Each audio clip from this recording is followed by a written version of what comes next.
Happy Handsome Tuesday. You know your boy was tired today. Late start today.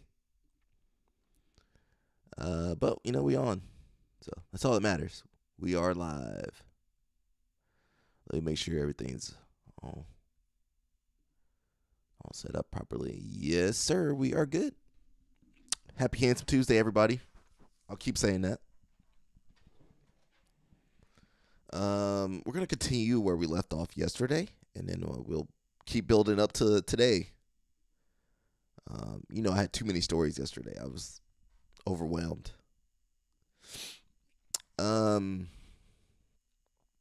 just gonna get right into it. No warm up for my voice at all. It says, can BJJ survive superbugs? I'm gonna say no. I'm gonna say no. We can't survive the superbugs. I recently came across the article about superbugs, and it made me think of BJJ. We have, I don't know what that means. We all the infections all the time. What does that mean, bro? And most often we just take some antibiotics and it's fine. But what if we couldn't cure our infection? Would people still be willing to train? Could the sport still survive? What do you guys think? Superbug, we're going to talk about a little bit about Ben Askren, but them superbugs, those bacteria can take us out. Someone says, if we actually run into superbugs that can't be cured by antibiotics, we'll have a lot more to worry about than jiu-jitsu. But yes, I imagine a nasty strain of staph that doesn't go away with medical treatment would probably be the end of most rational people practicing the sport. At the bare minimum, it would hopefully lead to people taking staph much more seriously. A lot of these gyms don't take it seriously. Ben Askren over there losing a lung, and they think it's a joke. Cleaning much more thoroughly and screening much more carefully, which they should be doing anyway. Having seen the BJJ community's reaction to COVID, I'm going to have to press X to doubt on that one. Said mild inconvenience to how I practice my hobby. Obviously, staph is a superbug created by, I can't say that part. I don't want to say that either.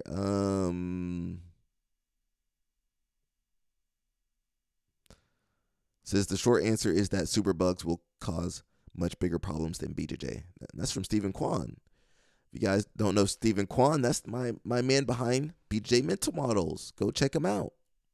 Offer code ALEC. I keep saying that. Says, and we already have plenty of antibiotic resistant bugs. True. If you want a much more intelligent answer than my dumb take, maybe Stephen Kesting can provide.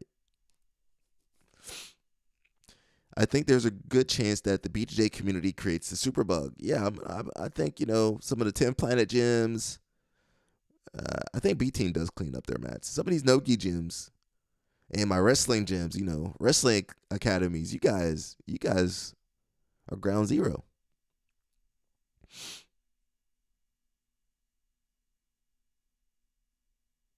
Someone says, when children start mixing in their early years, they become absolute biohazards. I've never been as ill as I was in my kids' first couple years at school. Says, yeah, bro, feels like 1 week on, 1 week off with that leaves someone sick in the household. People without kids can never truly understand. It gets to the point where you're planning your meetings like, well, let's not book one next week because my kid just got sick a week ago, so I'm due. Every time I see someone half-heartedly mop the mats with watered-down bleach, I think of this amazing demo of antibiotic resistance. I'm not going to click on that link.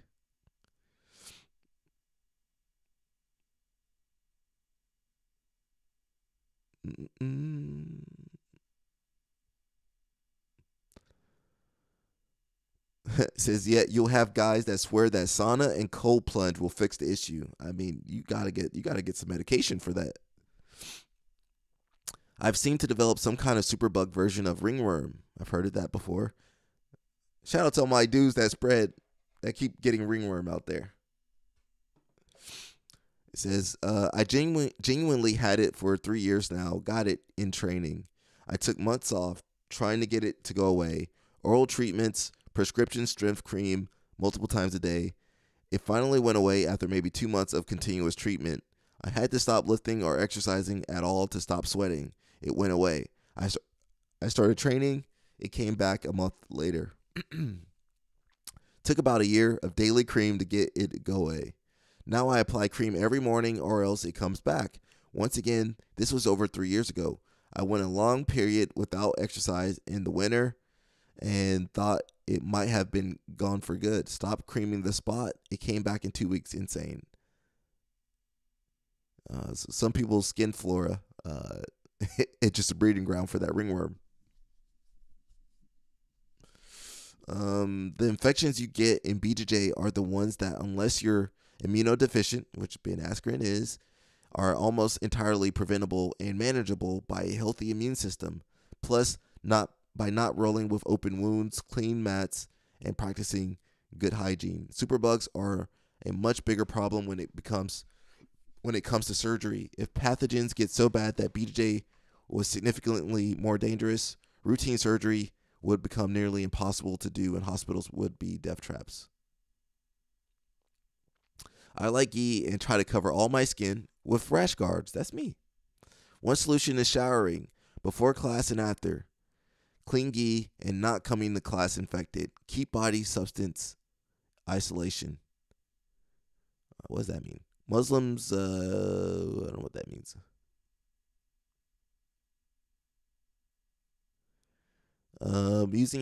Using hand, feet, and wash and face washing stations. I've seen some gyms with the feet washing. Marley, what's up? Good Fitness Tuesday? No, it's not Fitness Friday, bro. Fitness Friday. I would never date a BJJ chick. Okay. Today is Handsome Tuesday. Handsome Tuesday, okay? Get it right. Handsome Tuesday. Fitness for Friday. But today's Handsome Tuesday.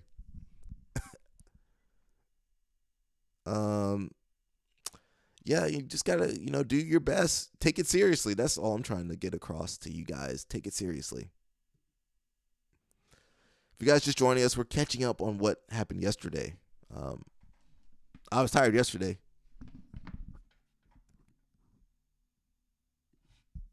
Not that I ended the stream early. I went for 2 hours. You know my voice be going out, guys.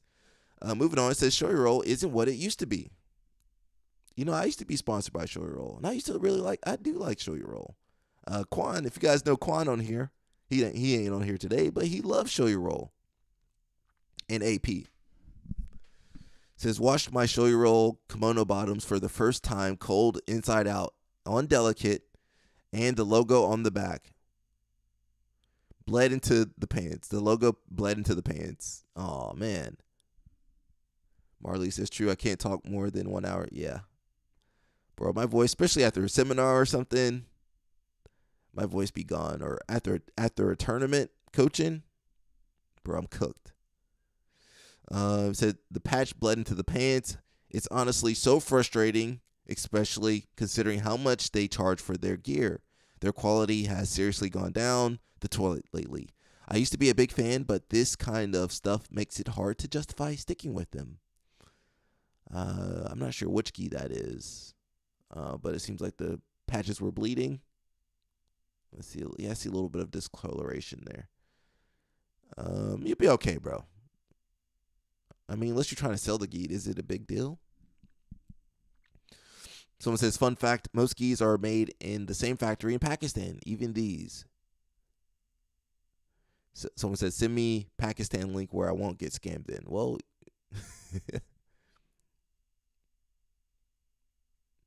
the difference was the designs, but since COVID, their designs just oscillate between flaming hot garbage and mediocre garbage. Oh, don't say that. They're doing more artistic stuff, Quan, where are you to defend Showy Roll? I like the Showy Roll guys. They're cool. I like the AP guys. They're cool. Someone said, did Origin change the designs on their gis? I haven't bought one in a while. Even the few American-made ones are designed poorly now. Jocko may be a hero and a Navy SEAL, but he turned my favorite gi brand into a grunt-style American Eagle collab lifestyle brand. There's probably more money in doing that. Says he absolutely ruined Origin when I saw them making boots. I couldn't believe how far they had fallen. Why the hate on the boots? I think they are kind of cool and want a pair, but I'm worried the toe box will be too narrow for me. So I'm waiting a bit. Someone says, fun fact, ripstop fabric is garbage. I have no idea. I'm not in the materials business. Says, as a thick-legged person, I found out that ripstop pants don't stretch and will tear right up the crotch when you break fall during takedowns. I recommend buying Judo gi bottoms. You can buy just the pants from Fuji.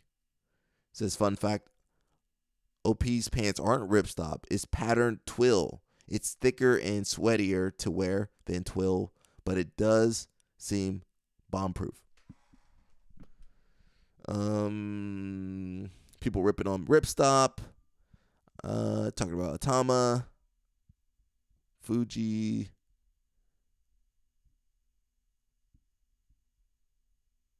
I was gifted a Showy Roll gi. Can't wear it. It says submit to Inferno all over it. What does that even mean? I don't know either. Quan, where are you to defend Showy Roll?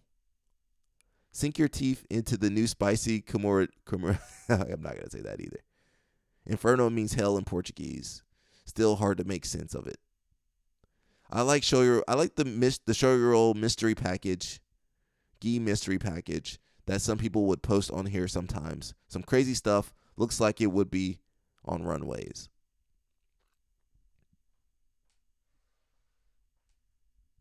Rebels Against the Mainstream. That's when I was a part of Showy Roll. That's when I liked Showy Roll the most. Rebels Against the Mainstream, but now they are the mainstream. The Dark Knight Harvey Dent quote fits perfect. I used to be really into collecting Showy Roll gis. I initially bought into the hype, but the product I was getting wasn't that much more expensive than other mass-produced gis. I liked the look, and they were decent quality. Around 5 to 7 years ago, maybe more, purists will say long before, the quality absolutely dropped off. It was around this time that their regular releases went up $50 to $60 in price and had little more than a logo on the arm. Now I don't need these things plastered all over my gis, but there was zero effort put into the design or colorways. Occasionally, they do release something that looks good, but I have a rotation of 12 or so gis purchased before 2018 that are all in great condition. Okay.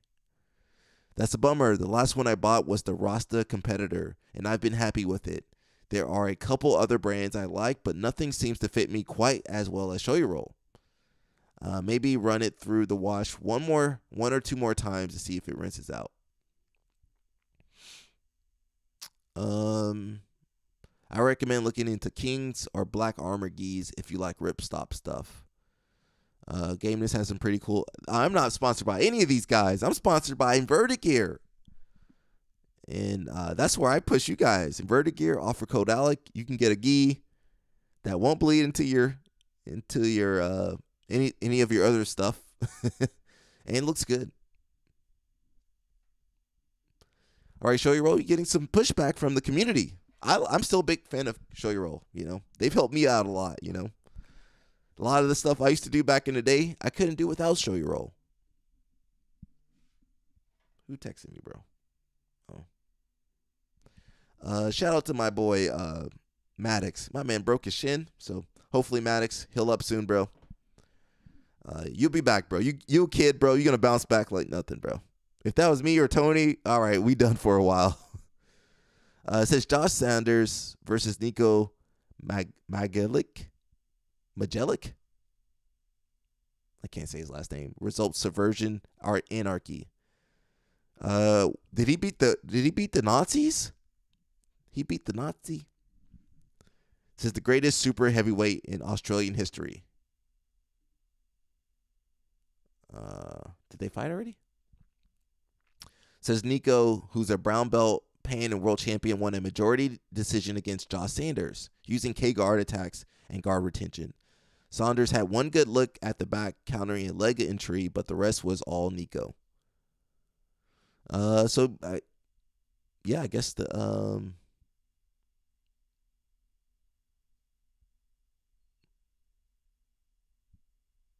bro, I can't read some of these comments.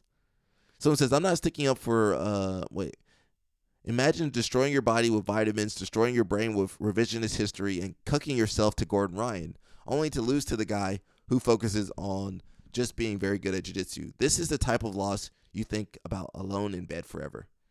I'm not sticking up for Saunders, but Nico is a world-class competitor, albeit in the gi. That being said, this is Nico's second time beating Saunders. I think Saunders may have reached his ceiling, to be honest. Fast start, but his progress will have slowed down because he already knows absolutely everything about jiu-jitsu. If you guys are out of the loop, Saunders over here, he's supporting the Nazis. I don't know why he doesn't just up and train at Kingsway or somewhere in the U.S. for a while. Well, now is the worst time to start immigrating to America. You can't even get over here. They sending Craig Jones back. We don't want Australians over here no more. That's what Trump said. He does go over to Kingsway a fair bit. Him being a Gordon Ryan training partner came up when he took that match last year. As far as I know, he's got a kid on the way now too, which probably should take precedent over intercontinental gallivants. He's just a big fish in a small pond. I don't know, maybe.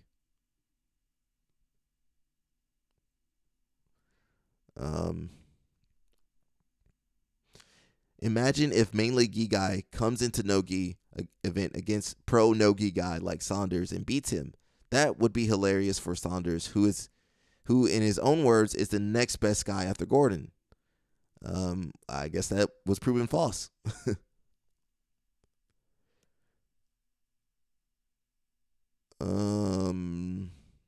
Someone said put Saunders in the bin. Super boring match again, in which we have to sit through 10 minutes of paint by number jiu-jitsu. Saunders sat trying to camp and apply pressure, and Nico sat and went for the same old leg entries. Neither of them looked anywhere near progressing or doing anything exciting or entertaining. Nico's leg entries were all easily shut down, and Saunders didn't even really come close to taking the back. It's just a highlight reel in a match where nothing happened. Match was dull. This is a Reddit dude. He don't know anything.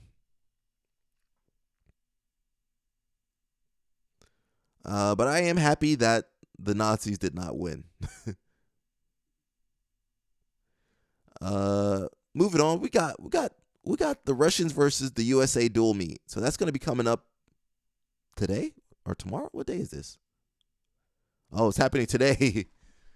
Central time. I don't know what time that is. What time is it now? That might be happening now. So if you want to see USA versus Russia, it's going down now.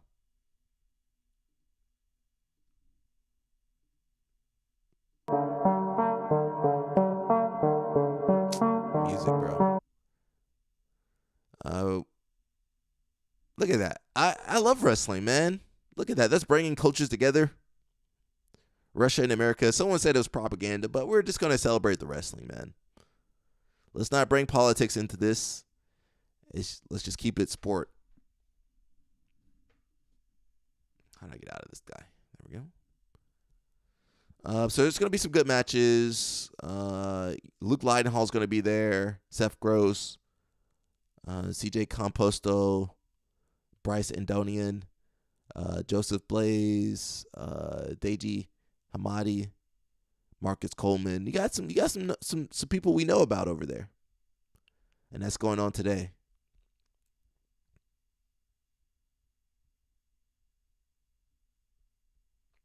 So it's pretty cool. We'll see.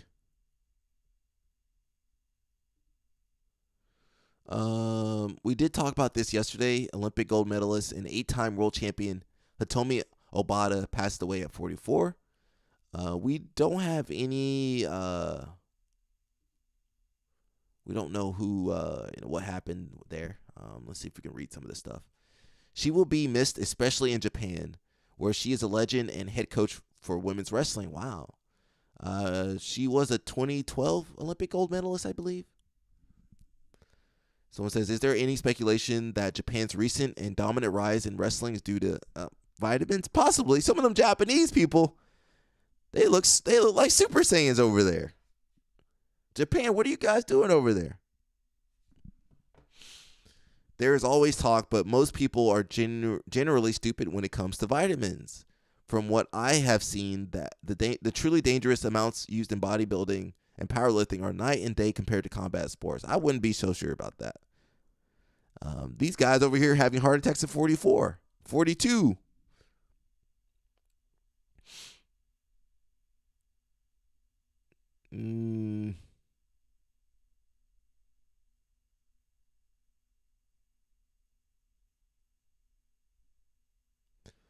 So we don't know. But yeah, RIP to her. Talking about Super Saiyans in in Japan. Let's look. We got David Carr. I meant to watch this match. Let me read this comment first. It says, I was on the side that Japan was getting a little too much overall credit in the States for what was really a good Olympic performance. Nah, bro. You cooked, bro. No, we cooked over here. The performance by Takashi, Judo, and Aoyagi. I'm messing that up, bro. At this tournament proved that they have more depth than I thought and are really in an era of great wrestling. So, Japan for real. Dylan Dennis, he is coming back. We're going to cover that. Not in jiu-jitsu, though. Can't play that.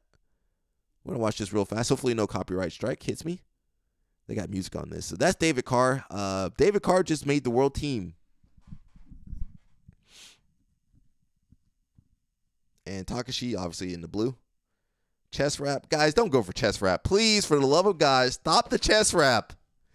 Stop doing the chest wrap. See, you just got scored on. 3 points. It was a really good match, though. And David Carr's good. Another push-out point, 6-0.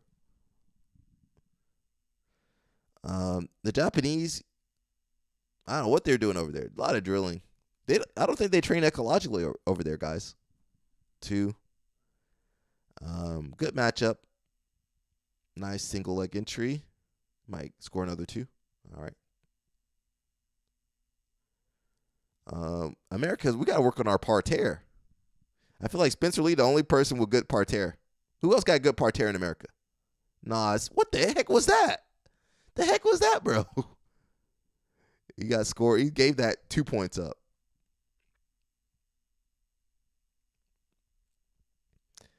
I think the issue is we focus too much on folk style. You guys going to hate me? Go ahead. It's fine. Okay, there's 2 right there. 1 or 2? No point?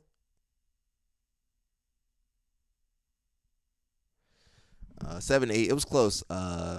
He gave up 2 points, though, for sure. I'm going to be honest. I think the difference is Japan focuses all on freestyle. America, these kids got to figure out freestyle after they do their folk style, collegiate wrestling.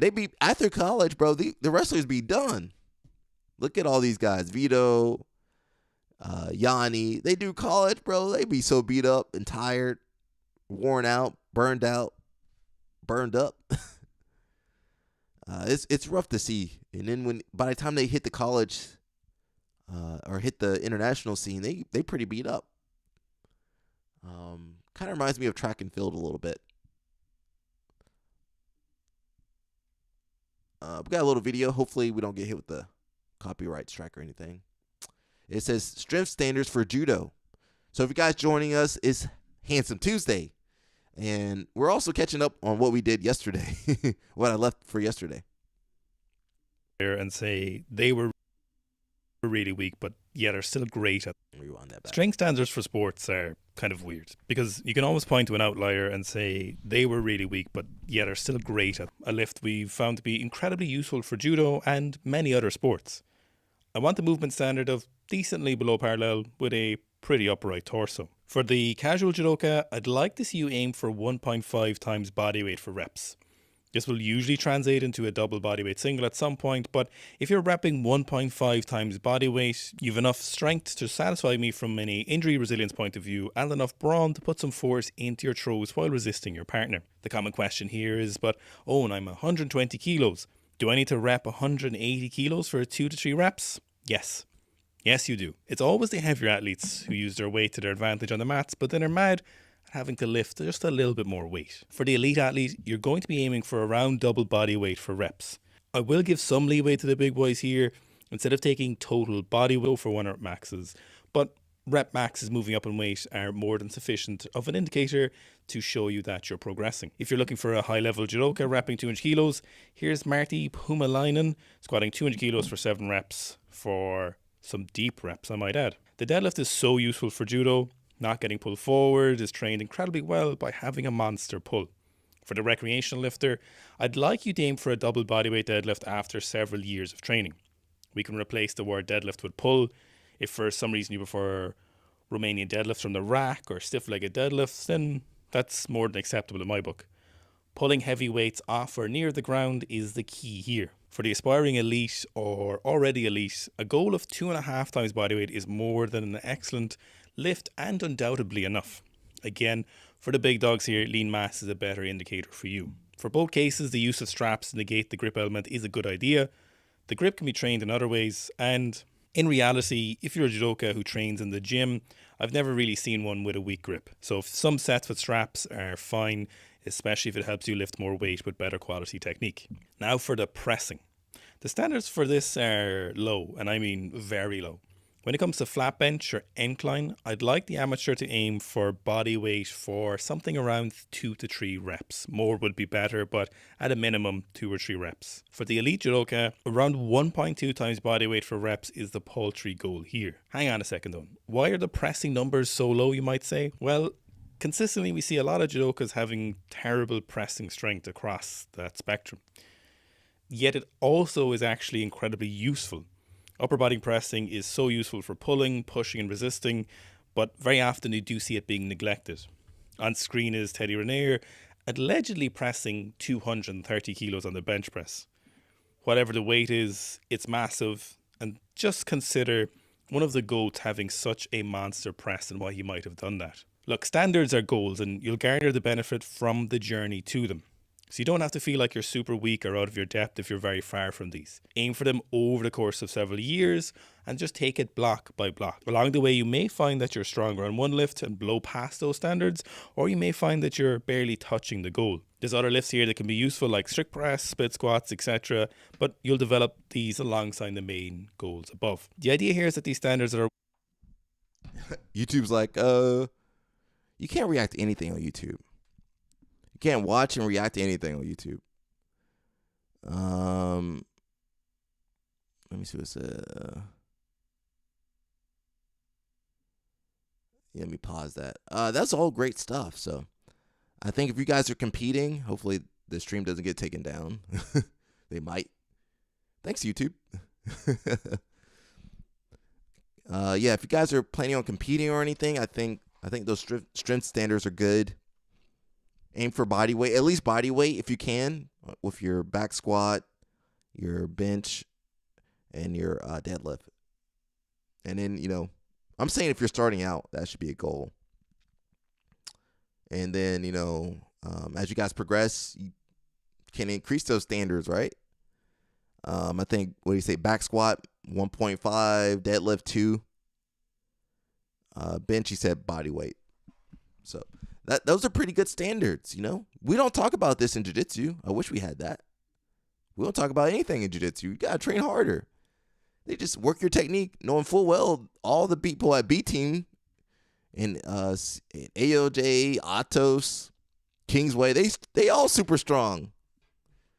Listen, guys, they ain't doing no different technique than you. They might be doing some body lock variation or some defense to the octopus guard or something, but ultimately they just strong. Ones that give you the greatest chance at expressing your power on the mats. It doesn't mean that you'll never be good at judo if you don't do them, but from what we see from a variety of different sports, these kind of standards on average will give you a great opportunity at being a strong resilient, and powerful athlete. Yeah, so also think about the recovery and injury prevention. Welcome back to Seek Strength, and welcome back to Seek. Think about the injury prevention. He was saying a lot of those strength standards keep you healthy. So if you guys are finding yourself getting injured a lot, maybe think about adding a little bit of strength training. I'm not saying do a lot, just a little bit. Just a little bit. Let's watch Bernardo for you. Here. But you are making the choice to listen more this voice than this. There we go. It almost feels that there's two YouTube over there. Can't watch nothing on YouTube. voices. There's the angel here and there's the evil here. But you are making the choice to listen more this voice than this. Okay guys, Bernardo for you here. Guys, today I have a question here from a user. He didn't identify himself, so it's totally anonymous. How to overcome fear of embarrassment when rolling higher belts and hesitation when performing techniques. I think this is a great question, and I think if you are asking, a lot of people might feel like you as well. And I always tell that to my students as well. First thing first, don't try to battle against what you're feeling. Just try to accept it. Just try to accept it that everybody might feel a bit of embarrassment when they're training with someone better than them. But now it's our job to control that level of embarrassment. So for example, when I moved to Alliance in 2009 to train at Alliance São Paulo, which is the Alliance HQ. And they had all the world champions over there. And I do remember that my very first day training there, I felt so much adrenaline that looks like I was competing on a tournament. And I think it was because of this feeling, I was feeling afraid of being embarrassed with my level, and even though it was a very high level back then as well, I won the world's purple belt open class as a purple belt and got second as a brown belt. So I knew I was a pretty high level in jiu-jitsu. I was already black belt and that. But even though I had that feeling, I was concerned. I was scared. I never trained on a school that was that level. I came from my hometown, which was a small town, a small school and that. And all of a sudden, I was in the best jiu-jitsu school in the world. There were many world champions on the mat, world champions as a black belt. And I do remember that my very first day, I did feel I don't know if I can use the word embarrassed, but I was very afraid. I was feeling adrenaline, as if I was in a tournament. So I think this is totally normal. From what I understood, it seems like you are doubting yourself a little bit, especially when you go against a higher belt, which is totally normal, which is exactly what I was feeling when I joined Alliance and my first day or first week. I was doubting myself. I was doubting if I was good enough to be there. I was doubting if my level was okay to go back and forth with all those champions. So I think it's a totally normal feeling. So first thing you would say is just try to accept it. This is normal. Because I think as much as we go against it, more we feel. So if I was on your shoes, I would just try to accept it. This is okay. This is normal. This happens to everybody. And now I would try to start thinking on good things as well. At least I was like that. It almost feels that there's two voices. There's the angel here and there's the evil here. And the angel is saying hey, you're good, you're ready, you're gonna win this, you can do it. It doesn't matter against who you were going, you can do it, you can beat this guy and that. And the evil over here is saying no, you're not ready, you didn't train enough. This guy is much better than you. Be careful with this submission. Be careful how he passed the guard. Be careful with this. Be careful with that. And it's kind of our job to choose who we want to listen, And we will end up listening both. But when I think a good analogy here would be when you're talking with a person that that's very smart, and you're also talking with a person that that's not smart, loves talking, is the guy who doesn't even let you speak. He's always speaking. And this kind of reminds me, it's imposter syndrome, It's wild because Bernardo was super good. He just was nervous that, and he was already a black belt when he went to Alliance or brown belt or something. But he was nervous to be there. But you just got to realize, man, everybody has something to offer. Even the new people, the white belts, the new people that move from out of town, everyone's got something to offer. And if you I know I got a few beginners on here, people starting out. Don't be nervous. If you got a good school, we understand, hey, you're not going to know anything.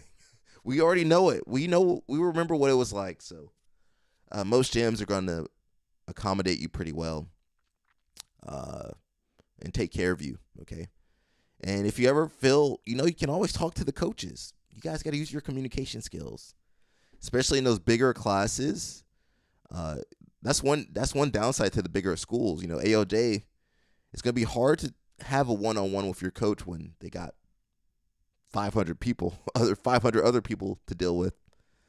But if you ever have any concerns, go to a higher belt. Go to someone it could be, even if it's something crazy, just talk to the higher belts, or someone that's been around a little bit longer than you, or talk to the coach. Hey, I'm feeling a little nervous. Is this normal? Okay, yeah, cool. The coach or higher belt will talk to you. So, guys, don't bottle everything up. I bet if Bernardo had talked to someone, talked to Fabio, talked to Michael Lange, or talked to someone there, some of the guys there, oh man, shoot, why was I nervous for? You kind of try to listen more to get this guy over here than that guy over there. I think it's very similar over here. You're probably going against the higher belts, and you have the two voices over here on your ear, but you are making the choice to listen more this voice than this. But I bet with you that you also have the good voice here. You also have the voice say, you can do it.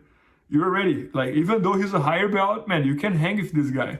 You can train for him. Even if he taps, it's no big deal, But you're probably listening more this voice than this one, and then you're afraid of feeling embarrassed. You're doubting yourself. You're hesitating to perform your techniques. This is happening, Many times this feeling of embarrassment and this hesitation to perform with techniques also comes with too much respect, because you're going against a higher belt and you're scared of what you can do, scared of what you cannot do. And what I'm going to say here is that once you shake hands, as long as you don't do anything to hurt the person or you don't have anything malicious, feel free to do whatever you can. That's jiu-jitsu. Jiu-jitsu is an art. Feel like an artist. You can paint your role. You can try whatever you want. And as long as you don't have any you're not using elbows, not doing anything that's kind of ugly and shady, feel free to paint your art over there when you're training. Try to perform your best moves. Well, what's the best move that you have? Try to use that one right away. Maybe try to surprise him with something. Maybe he's expecting that you're gonna pull guard, and you try to take him down, something like that. But try out. Go out there. Be polite, shake his hands, be nice to him and that, but also you're training, feel free to do your things. It doesn't matter that much if it's higher belt, You should be training for him the same way that you train with a person that's your belt or lower belt. You should be going after and trying your jiu-jitsu. But anyways, just to summarize here, I think the bottom line is try to accept your feelings versus going against your feelings, and try to also understand that this is a normal thing. Everybody goes through that, and it should be your job to listen more the good voice than the bad voice. You will have both voices. Everybody has it. But I think the difference is that some people listen 90% to this good voice and 10% of this bad voice, and some people do the opposite. They listen a lot more this one than this one. And the last thing, summarizing here, is just you're going against a higher belt. All he has is a different color on his belt that's higher than yours, but feel free to do your jiu-jitsu against him. Imagine that jiu-jitsu is art and you're painting, and you should paint the way you want to roll. Sometimes your painting is not gonna work and the guy's gonna smash you, but the worst that can happen is that you tap and you restart again. So I think that's the bottom line there. Guys, if you are in the Masters Division, meaning over 30 years old, and you are watching this video, shout out to Bernardo, man. Even Bernardo get nervous, so it's okay for you guys to get nervous. Let's come back to this one, hopefully. we'll get into some whatever's going on now. Let me close that out. There we go. Sorry, Johnny. We don't want to talk about ecological right now. So it says Claude just drafted Zane Rutherford. About to say Rain Zutherford. It says with the first overall pick in the 2025 Claude draft, Champions League American Wrestling, the Cicadas select Zane Rutherford. So Jason Off said, which team is going to draft me? I thought you were doing jiu-jitsu, bro. And he said, let's work. So it's kind of like, is it today? What's today? 21st? Oh, it was yesterday. Oh, so they got the teams up. Let's see. Can you guys see?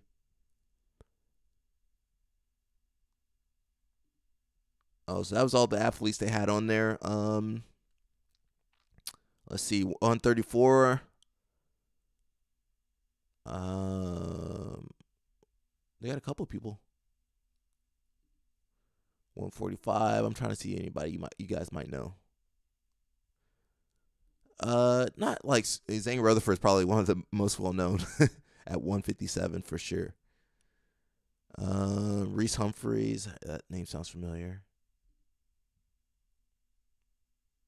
170, who they got? Peter Pappas, Kendall Coleman. Let's see, 184. They had Kennedy Monday. Yeah, Kennedy Monday over there. Alrighty. 199, Marcus Coleman. Nate Jackson. Hey, yo, Nate Jackson, bro. What up? 275. Who they got over here? Couple people. Alrighty. So they're going to have a couple teams, and then they have a draft, which I think they just did. I missed it. Maybe we can look for it. Again, we got Russia versus USA coming through. Of course, everybody's got their singlets on.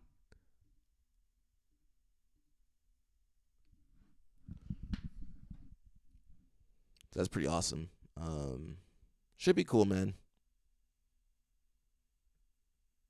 Team Russia looking old, scary. Team America look like Gen Z. Are they all the same age? I think it's the beards. You know, the Americans don't have no beards. The Russians all got 5 o'clock shadow beard. Look at the American. All the American dudes clean. That guy's pretty clean cut. He's from Kazakhstan though. Yeah, all the Americans tatted up and no beard. A couple Russians didn't have a beard. Well, one.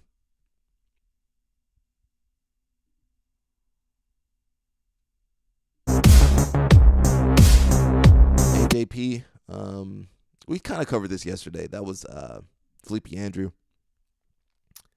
My man can't compete. He cannot compete in IBJF for a while. You know, he got popped on that test, that USADA test.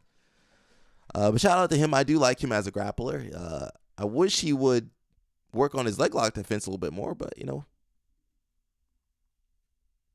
Before the Worlds, that you were competing at black belt. Mm-hmm. So can you tell me what that conversation with Professor Guy was like, and just how you were feeling about it? So basically, we had the plan when I was probably promoted to Worlds at purple belt, when I was promoted to brown belt. Like, we knew that ever since when you win Worlds, you can get promoted to the next belt. From there, we were like, okay, so there's a possibility that we could win Nogi Worlds and then compete the next year as a black belt. We were just deciding how many more competitions I wanted to do at brown belt. We still had the other majors. We had Europeans, Pans, we had Brasileiros. But from there, like, we were just kind of deciding, looking at the divisions. I wanted to do a couple more tournaments at brown belt with my sister and keep gaining experience, like, in the gym with my training partners. And then from there, it was probably like 3 weeks before Worlds. Like, Professor Guy came up to me and Ashley and said, like, oh, like, what do you think about, like, you doing, like, the black belt division? And from there, like, I got really excited, like, really, really excited, because it's, like, something I've been waiting for, like, my whole entire life. And to be able to have the opportunity to do that and, like, perform in the adult division, also knowing that I'm, like, probably the youngest one to, like, in the division, was really cool. I think before when he asked us, like I was really, really excited. Like I was trying, I was really excited. I was going to like really try and put my best effort into the training so that way I can give a good performance.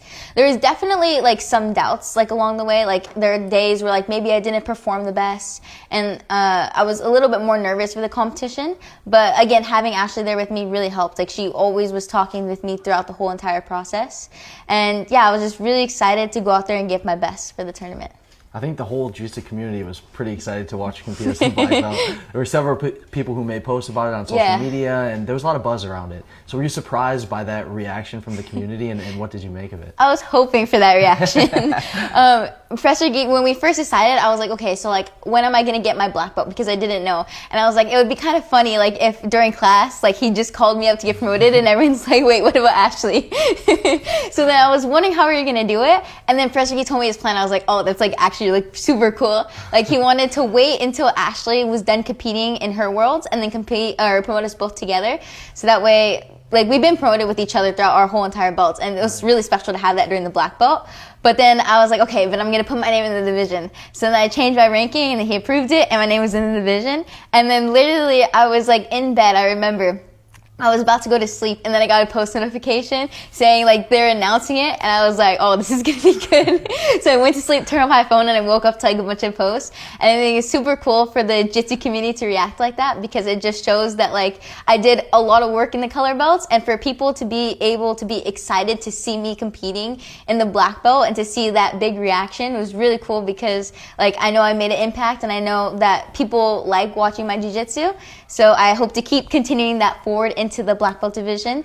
I feel like I kind of did that in the Worlds run, and I hope that everyone loved it and enjoyed it, and I hope to keep putting forth that energy and the action that I bring with my jiu-jitsu. So I think you. Awesome, yeah. She won Worlds right off the bat. So shout out to her. We got Jason Off again. What's up, Jason Off? He something happened to his sound. Jason Off, come on, bro.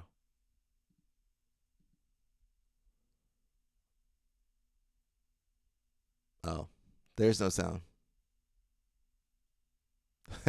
Oh, I got the joke. So we can't hear it. So our wrestling's bad. So thanks, Jason Off.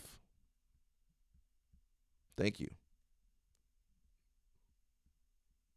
Someone said very insightful. Guys, he said that oil checking is the best takedown defense. He learned that. Who did he learn that from? He learned that from Penetration State College over there.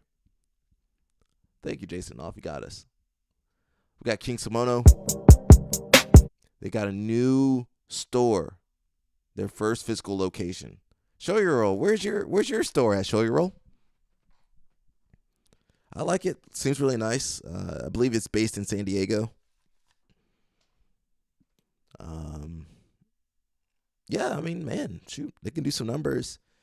You know, it's crazy because, like, a lot of the gi stuff, we can't try on. You just got to assume, you know, the fit's going to be the same in their gi or their no-gi apparel. So, you know, having a place where you can actually see, oh, I don't like that material. That's pretty big.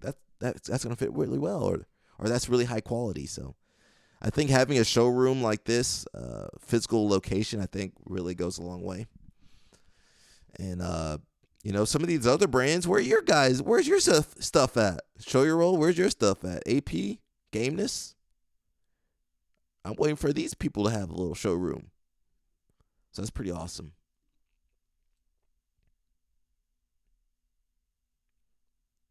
Says, congrats, saw the logo when I was driving the other day. Can't wait to stop in. All they need is some acai in there. You good, bro. Nice design. You know, they actually put some effort into this. I hope some of the schools put some effort into their designs too. Look, everything looks cool. Very, very nice logo. I think Gordon Ryan kind of messed up not partnering with King's kimono.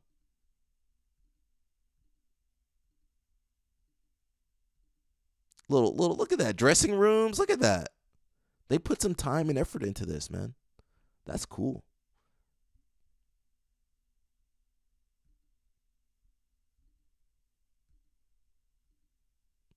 It looks small, but I mean, you don't need a lot of space.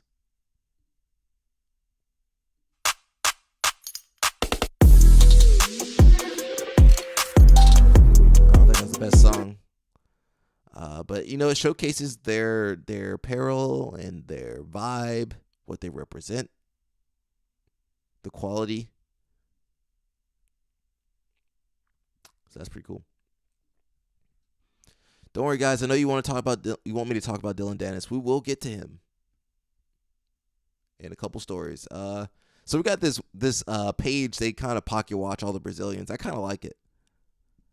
You know, it says this North Face jacket. Usually, you know, when they go to America, they get this stuff, and then they go back to Brazil because they're not going to pay the prices in reais. 3,000 reais for a jacket? Heck no. Got the North Face jacket on. All right, I like that. Okay, a Rod over here with the Guess USA Malva hobo bag.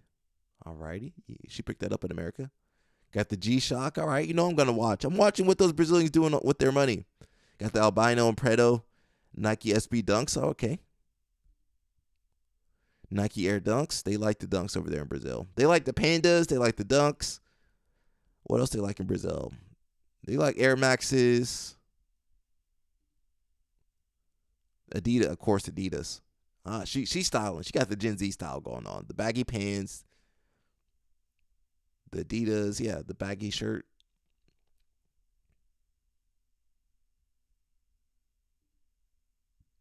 The Beats Solo, okay. Yeah, they like the little Beats there. I'm not the biggest fan of Beats. Nike SB Dunks. Yeah, they love the Dunks.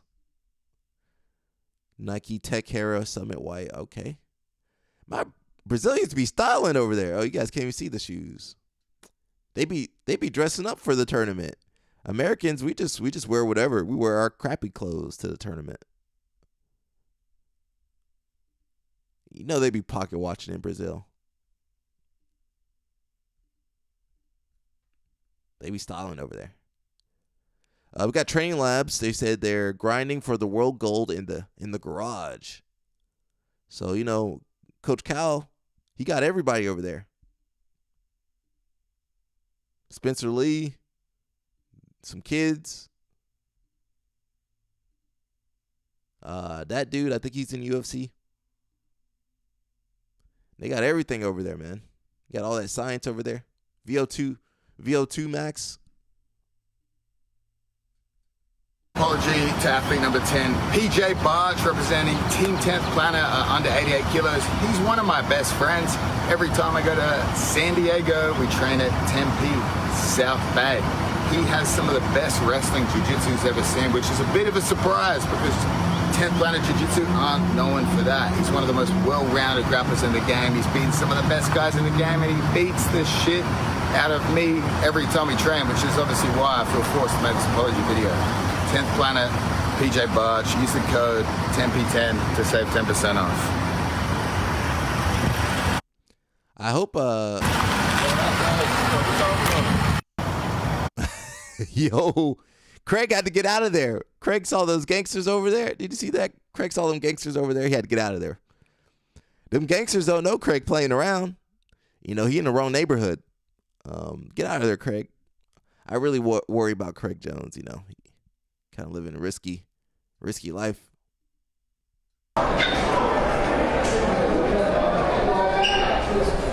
This way. Get the fuck out of here, man. You're not welcome here. Getting rid of our enemies. Sorry about Oh, Jason Fowler.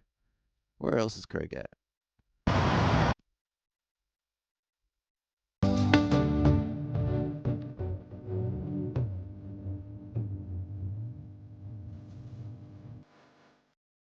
Copyright strike.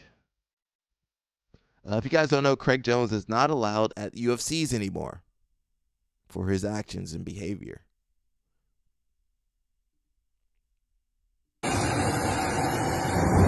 Guys, I really think the people on the Epstein list are getting criticized way too harshly. I think just because you jump on some rich guy's private jet, visit his private island, and accept a massage because you're just too nice a guy to say no, doesn't make you guilty of anything. Craig, it's like Derek Moneyberg funded CGI 2 and got his black belt in return for it. Maybe. It says addressing the malicious and totally untrue CGI official funding allegations. I'm hoping Craig takes a break after this because, man, I'm tired too. I want to cover jiu-jitsu. I don't want to cover no more antics. I don't want to cover no more vitamin stories. I don't want to cover no more USADA stories. I just want to cover some jiu-jitsu.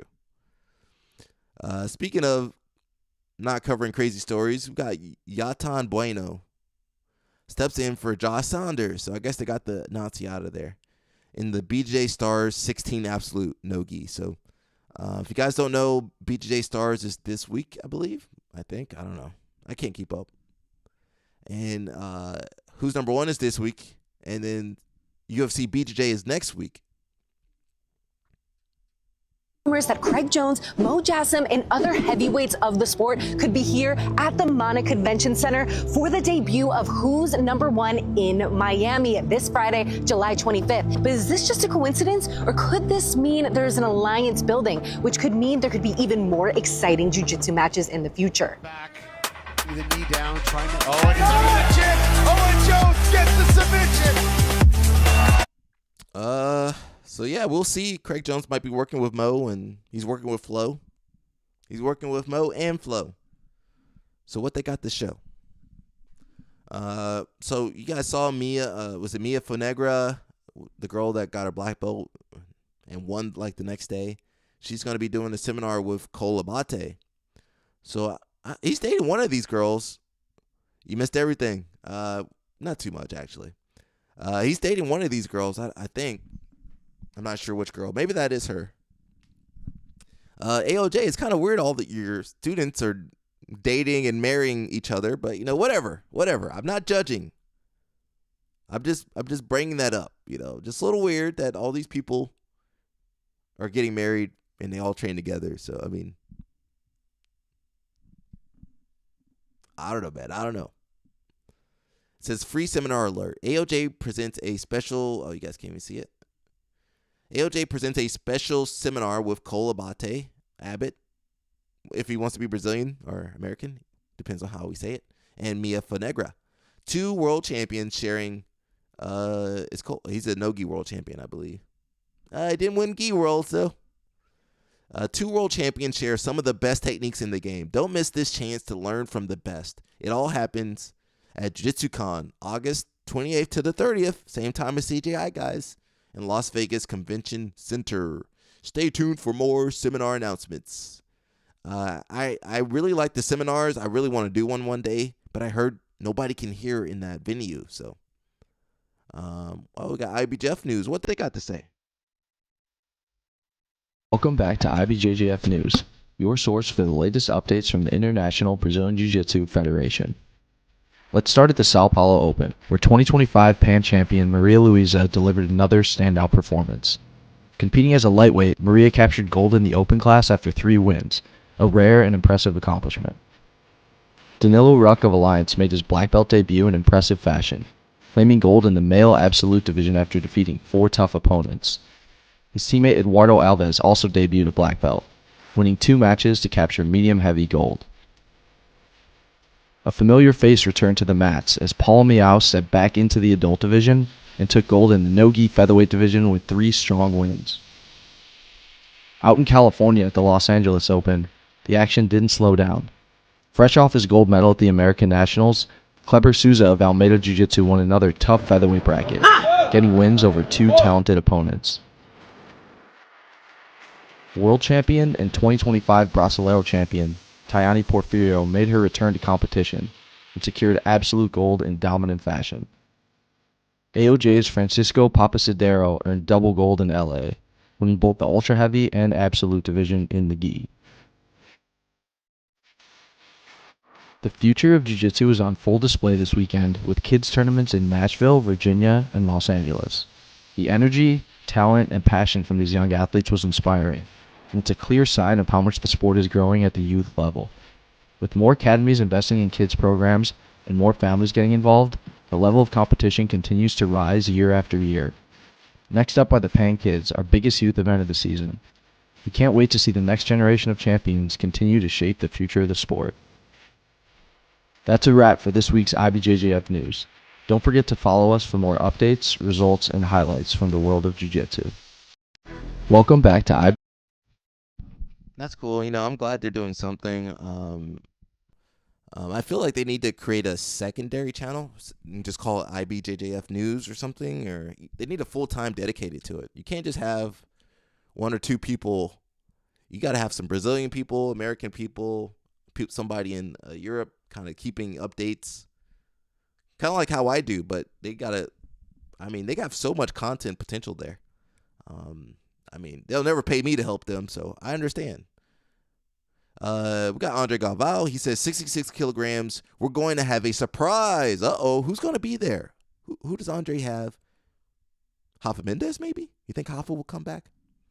It's going to be incredible. It's got to be Rafa Mendes. I don't want to say anything yet. It's got to be Rafa Mendes. Rafa Mendes wants $1 million. It's going to be a huge surprise. Rafa Mendes, come on. The 66 kilos, we're going to have a surprise. Very soon, you guys going to know a surprise that is going to be incredible. So there's no teaser on the under 66 kilogram. Yeah, I don't want to say anything yet, but it's going to be a huge surprise. And on the 66 kilos, we're going to have a surprise. Very soon, you guys going to know a surprise that is going to be incredible. So there's no teaser on the under 66 kilogram. Yeah. Mika? It could be Mika. He can't make 66.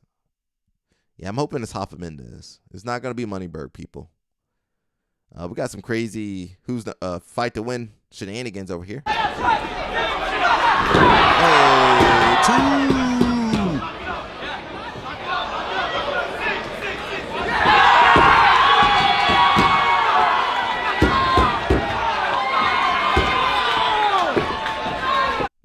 I don't know if you guys been to Fight to Win, but it's all kids and teenagers. I went to one a couple months ago, April or something. It was all kids, bro. I ain't even seen no adults out there. These kids too amped up. So if you guys jumped on this channel, you probably saw the big, the thumbnail. So we got Dylan Dennis will make his MMA return at Misfits Boxing 22. I'm hoping he actually trained for this. So it says Dylan Dennis is set to return to professional. I guess you guys can't see. He's set to return to professional MMA competition for the first time in 6 years, taking on Warren Spencer at Misfits Boxing 22. Well, that's not MMA if it's boxing. Ring of Misfits Boxing 22, Ring of Thrones.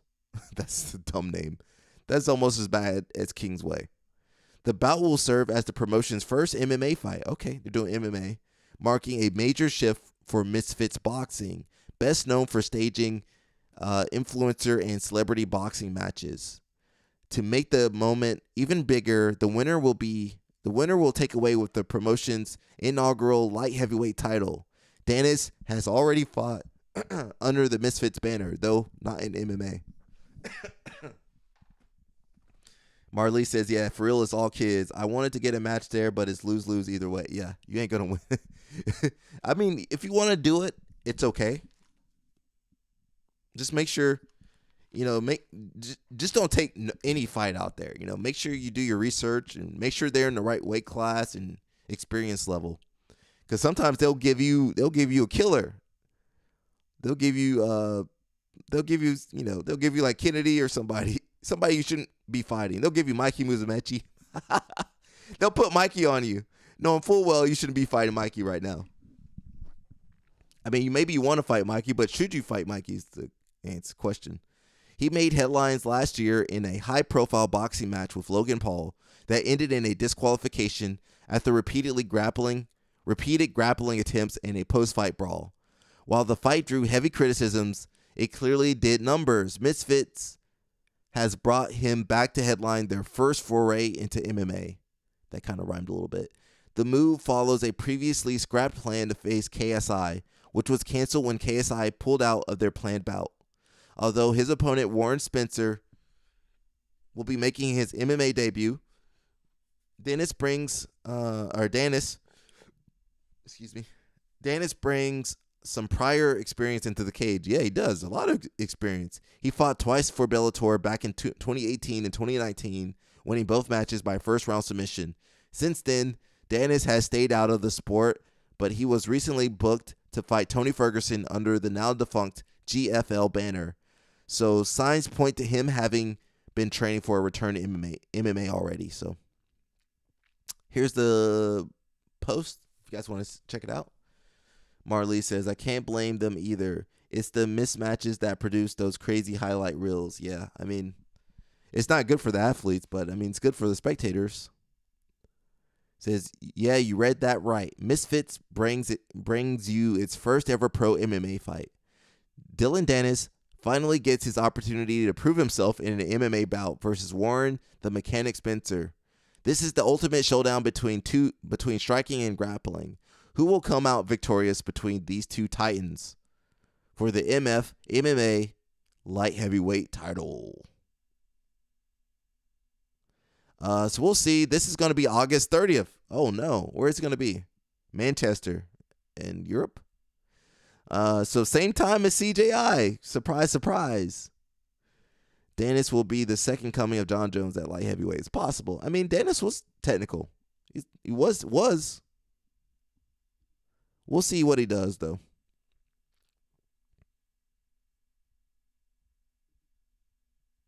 For the Misfit 22 card, the long-awaited return of the notorious Dylan Dennis, who was earlier scheduled to fight KSI this year, is now no longer boxing, but creating history in the first ever Misfit MMA fight against a little bit of a wild card in Warren the Mechanic Spencer, who has absolutely taken over the Misfits boxing division, defeating the biggest stars. For me, Dylan Dennis has a clear advantage here with his elite submission skills and his proven record in the MMA community after signing with Bellator, winning 3-0, and then winning the IBJJF World Championship back in 2015 at black belt level. And of course, training with the notorious Conor McGregor. Warren the Mechanic may not have Conor McGregor in his corner, but he had Andrew Tate in his corner, who I'm sure has shown him the stand-up game to be able to land that one shot, that one kick that could land on Dylan Dennis' chin and create one of the most viral moments of crossover history, maybe in combat sports. Another day, another announcement for the Misfit 22. All right, you guys heard it there. Huge fight, Phil. We'll see. This and Tony V, Salt Poppy are the biggest fights in combat sports this August. Well, CGI, don't forget CGI and some other stuff.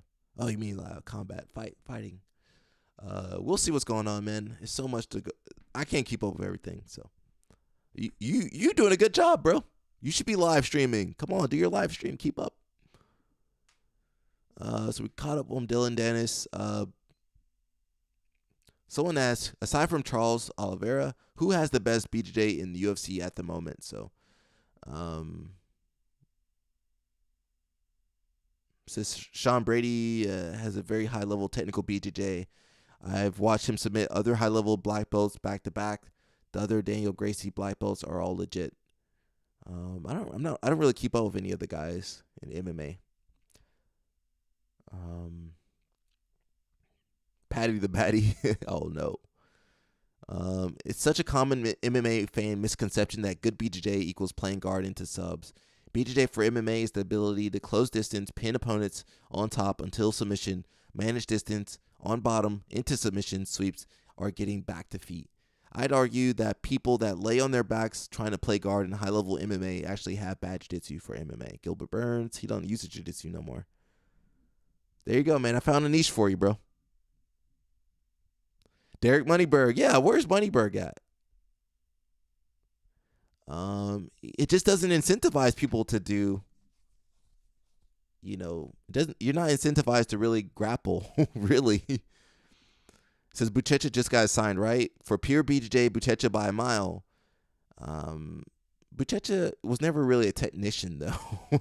He's more of a specimen. For MMA-based BJJ, Aljo, probably up there. Gilbert Burns was very high level in BJJ and also up there. He kind of, you lose a lot of what you're great at when you go to MMA. Like all the wrestlers kind of get worse at MMA. Like as they get better at MMA, they lose their wrestling ability. Same thing for jiu-jitsu people. They lose their jiu-jitsu ability kind of. I think Mackenzie Dern had some of the best jiu-jitsu I saw in MMA. Way better than most of these other people. But most of the fans, I don't know. I don't trust their knowledge at all.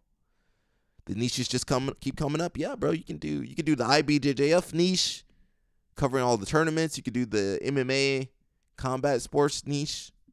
I don't think anybody's really live streaming too much. I mean, you got a few guys that do videos on YouTube, but it says Patty gets a lot of hate, but his BJJ is honestly so fun to watch in MMA context. But as a big fan of solid fundamentals, Ilya's guard passing made me do the stanky face. Mackenzie Dern should be up there alongside Buchecha. She's more technical than Buchecha. Her grappling is very good, but her grappling in MMA is very mid. That's not true. She does a terrible job of getting her opponents down and progressing. Well, that's just one facet of grappling. Calling her grappling mid is outrageous. She is primarily a grappler who has grappled her way to top 10 MMA fighters in the world. I think most casuals and even some seasoned MMA fans are totally oblivious to how big of an achievement that is. Dern is a very dangerous fighter. If she is on top, it's almost a guaranteed finish. Her grappling is very good, even in MMA. Obviously, there is a wrestling hole in her game, but her wrestling has been improving lately as well. Dern took down both Ribas and Godinez, who are very decent wrestlers themselves. She has come a long way since the early days of her career. I really want to see Fionn get in there. Where's Fionn at? Gunnar Nelson is pretty legit. Yeah, I don't know what happened to Gunnar. Ryan Hall was good until Ilya. That's true. There's some good fighters. Let's be honest. The best fighters don't go into the best jiu-jitsu grapplers don't go to MMA until they're kind of past their prime or right out of their prime. Mackenzie Dern tore up jiu-jitsu. And then she went over to MMA. Damian Maia I think he won worlds at black belt maybe, and then he went right to MMA. Jacare he did a little bit of jiu-jitsu at black belt 2004, 2005. Then he was like, screw this, I'm going to MMA. Andre Galvao tried to make it in MMA. It's hard to make it, and there's not that much money. You can make more money doing jiu-jitsu now than fighting MMA. And for certain people, for most people, probably only the top 1% making money in the UFC. Says Penn Athletics receives $20 million. Penn, not Penetration State guys, but University of Penn receives $20 million gift to support wrestling. That's amazing. Jiu-jitsu ain't never going to receive $20 million. We're going to get $2,500. That's it. That's all we get. Marley says, I feel like competition classes should be taught completely different from regular BJJ classes, rather than just being amped up versions of regular classes. Honestly, to be honest, I think you could actually run them the same. I'm going to be completely honest, but competition class should be more geared towards strategy, understanding the rules of the tournaments. Because once you get the black belt, brown belt, purple, brown and black, it's all about strategy. You're probably going to win by an advantage, 2 points, or penalty or something. Very rarely are you going to be stunting on people. So I think competition class should be more geared towards just like cut out all the fluff, no BS. Okay, this is what's working in the tournament. Okay, what do you need to work on? Okay, this is the rules. You got to figure out this. You got to have this in mind when you're pulling guard. Okay, you're down by this. How do you win? I think competition class should be more geared towards strategy. Not saying that it needs to be harder. It needs to be more focused in regular class for sure. Marley says, they should be more about getting into specifics about initiating match, start, hand fighting, and time riding. Exactly. But let's be honest, most schools, they don't make money from competition people. most people in the competition class ain't going to compete. And so what we're seeing nowadays, I'm seeing more schools, before you had your hobbyists, your competition, yada, yada. Now that's becoming more rare. So you're seeing more people just having to up and move to the big competition schools, your ALJs, your Autos, your Kingsway, your your B Team, Fight Sports. You got to go move to get that kind of training nowadays, or else you're gonna have to find specialized instructors that know what's going on and are up to date. Otherwise, most schools don't have the resources. They don't have the know-how to prepare people for competitions anymore. And, they don't make money from competitions, competitors. They're going to make more money having white belts in that class and barely rolling than they are from having competitors. So I'm seeing the split more so. Back in the day, most gym teams used to be tough. And they would do kind of everything. But now people specialize.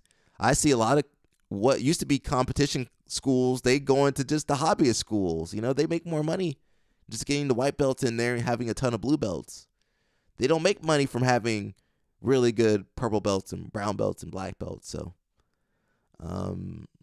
it's exactly, man, the way you're describing it, not only how competition classes have been taught to me in an adult experience. Yeah. I mean, the sport is changing. You gotta have a lot of knowledge to coach people nowadays to a high level, to get people winning at local IBJF tournaments or even ADCCs or any of this stuff. You got to have some really specialized knowledge, and most gyms don't have that. The coach don't have the time to do the research and travel with you to all the tournaments, like some of the bigger schools with like more resources. Look at AOJ. They be going to Japan, Brazil. Your regular coach, he ain't got the money to. He got to cover. He don't have people to cover class, so he can go to the tournament with you. I'm just seeing more of a split between the hobbyist schools and the competitive schools, and there's less and less competitive schools. It's kind of the same. It's the same old teams that win the tournament, right? B Team. Well, Nogi got the B Team, Tim Planet. It's the same teams. Kingsway, Fight Sports, Atos. Maybe some dudes from Australia. All the dudes at CGI. That's all the teams really in jiu-jitsu now. And a lot of the schools, as the main guy ages, they get out of competition. Look at Marcelo's. Who Marcelo produced anymore? The last person they had was Denise. He opening a school. He ain't gonna have time to make competitors really. Bernardo School, they don't make competitors over there. Bernardo School. Fight Sports got some people. JT got a couple good guys, but it's hard. It's hard to, maybe they might have some kids coming up, but I can't name too many JT people that are sticking around. They probably trying to open up a school. You got to go, like, if you want to be good, you got to move. Yeah, you got to move you got to go AOJ, Atos, maybe an alliance school somewhere. I don't know where a good alliance school is over here. Alliance they kind of aging out too. Maybe Dream Art. You could probably go to Dream Art. Maybe go to what's that kid's name? Dang, what's the kid that he's over in Arizona? He's good. There's a few good spots, but man, it's dying breed out here, man. Says true, man. The middle class of BJJ is dying. Yeah, that's been for a minute. You can't even afford jiu-jitsu if you're poor, and wondering why you can't make no athletes, no competitors. Most of the good kids ain't gonna stick around in jiu-jitsu like that. Yeah, either you're a hobbyist or hardcore. That's true. There's no money in the hardcore people no more. It's all in the hobbyists. A lot of people just want white belts. They don't even cater to the higher belts or advanced students. So that's just how it's going to be, man. I can't change it. Someone says, I love it. They're the only team that I could imagine challenging Cornell for Ivy League titles. They could be able to recruit higher level guys with their location and educational status. They used to be a high level program. Again, University of Penn. For those who are curious, the donation comes from Dave Patrick, former Penn wrestler and former CEO of Charles Schwab. Oh, he definitely had money. Also, if there was ever going to be a perfect situation for Jordan Burroughs to jump in to coaching, this seems like it would be the spot, especially now that there is some real financial backing. So if they got JB in there, that'll be amazing. Yeah, so we were talking about jiu-jitsu. Most schools are hobbyists. They're going to cater to the hobbyists. I be training. I figured a long time ago I got to focus on my own self, Not always going to have coaches. You're not always going to have high-level training partners. You're not always going to have the best of the best. So if you're a competitor now, you just got to do what you got to do. You got to hustle. Get on that social media grind. Make that content. And you got to just travel and put yourself in places where you can improve yourself, And I'm not saying you got to go to the big teams. Marcio Andre is the guy I was trying to remember. You don't have to go to a big team. You just got to find a crew that supports you. We watched a video on Outer Heaven. Do you know Outer Heaven, Marley? They're a very small team, but they have some really good guys with the Mahechas and Serpa down there in Miami. So as long as you have a dedicated crew of people, you can do a lot of work. You can do a lot with a small crew of killers. And that's how Otto started, when it was the Mendez brothers, Calasans, Andre Galvao, and it was Bruno Frazato. Just a small crew of killers. That's all you need. Yeah, looking at Outer Heaven, they're a small team too, but they got some good guys,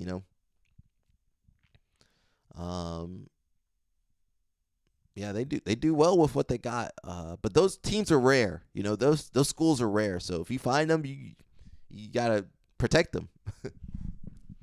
But most schools, they're just gonna cater to the beginners, new people.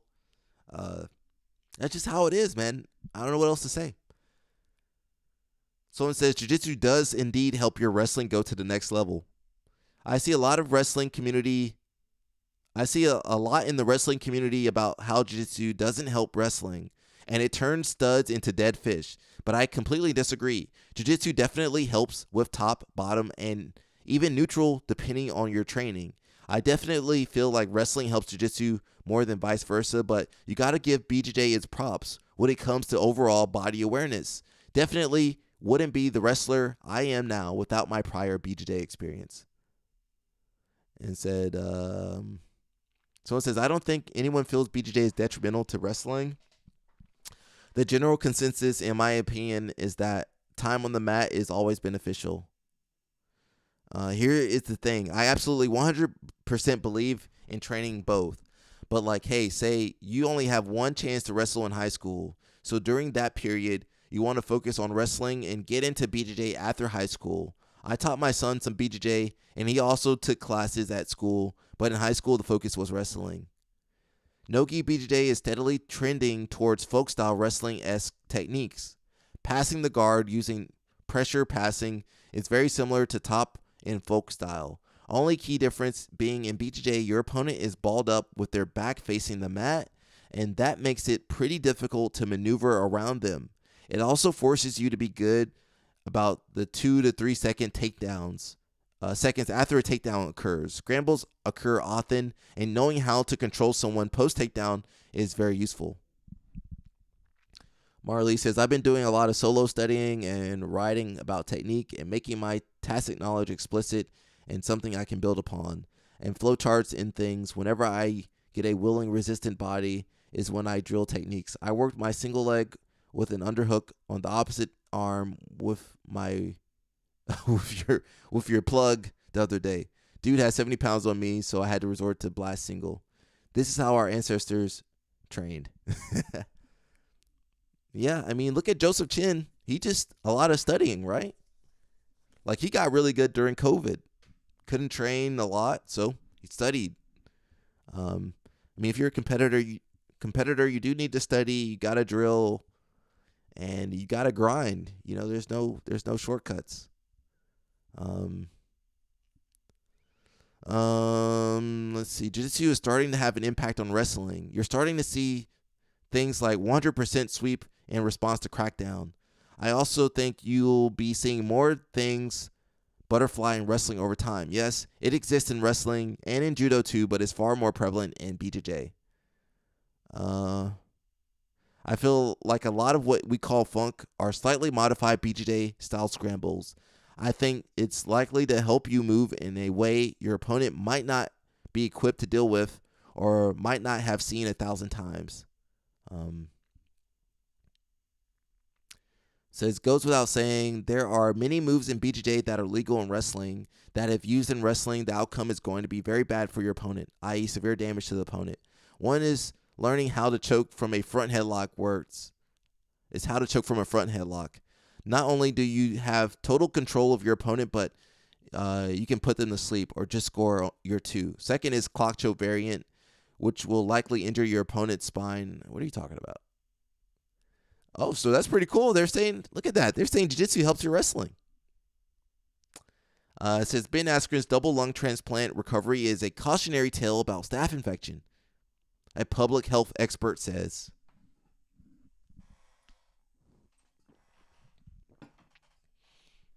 Yeah, man. I mean, this is serious, guys.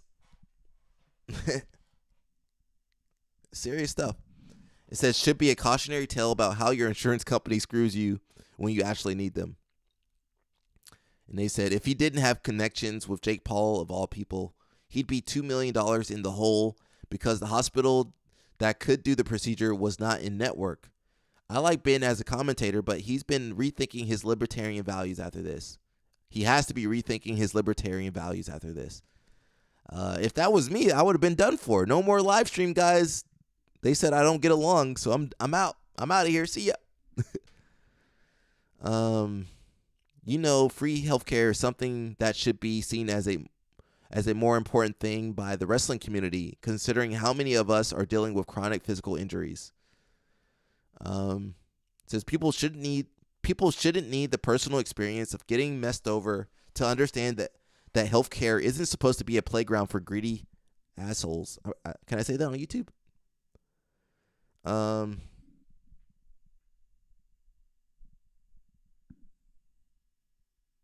Says, if anything, this would probably confirm his views from his perspective, because he is a high-performing mover and shaker, reaping the rewards of his excellence. Of course, we don't deserve life-saving surgeries. If we did, we would be superstars with his connections.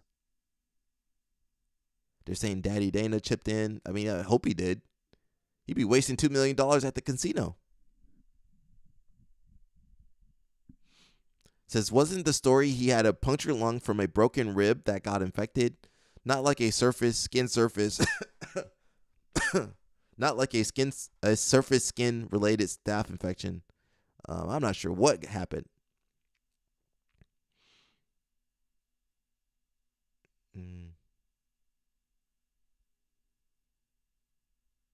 Yeah, I don't know what happened. Says, has Ben or Amy Askren mentioned a staph infection? Yeah, they did. Come on, bro. Someone says, I run a cleaning company in SoCal that specializes in disinfecting gyms. Some of the stuff I've seen is truly scary. If you know any of the places that could use my services, check out Combat Sports Cleaning.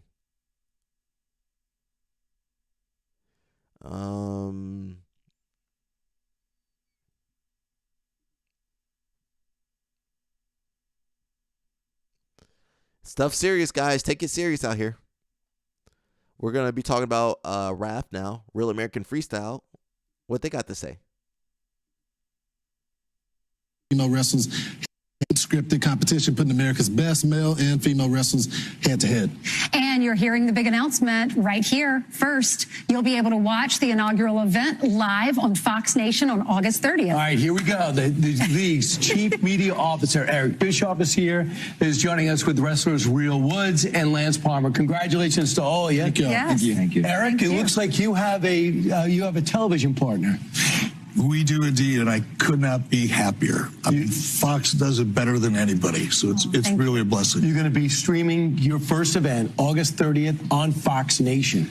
It's kind of a big deal, isn't it? Pretty excited. I think it's huge. It's huge. I mean, I'll be honest with you, when Chad and I first started talking about it, he said, man, I think I'm going to... Chad Bronstein, my partner, he mentioned, man, we might get a shot at Fox Nation. I thought, well, okay, the odds of that actually happening are pretty slim, but it's happening. But Lance, this is the real deal, right? Real deal, yep. It's freestyle wrestling, so what you'd see in the Olympics. And, I mean, it's the best of the best. So it's... You know, I'm a former wrestler, current MMA fighter, and we have a few other MMA fighters on the card who are former wrestlers. But everybody else, like they're current world team members and Olympic team members. So it's the highest level of freestyle wrestling you can get. Real, what are you most excited about? I'm excited about the entertainment value that it's going to bring. I think the world needs this. I think this is huge for the combat sport entertainment. It's just a big thing for the world in terms of combat sports. I find wrestlers probably the most dedicated people, have to do it in isolation, and unless you're in Iowa or Division I, you don't ever get the applause you need. I'm from a huge wrestling town, too.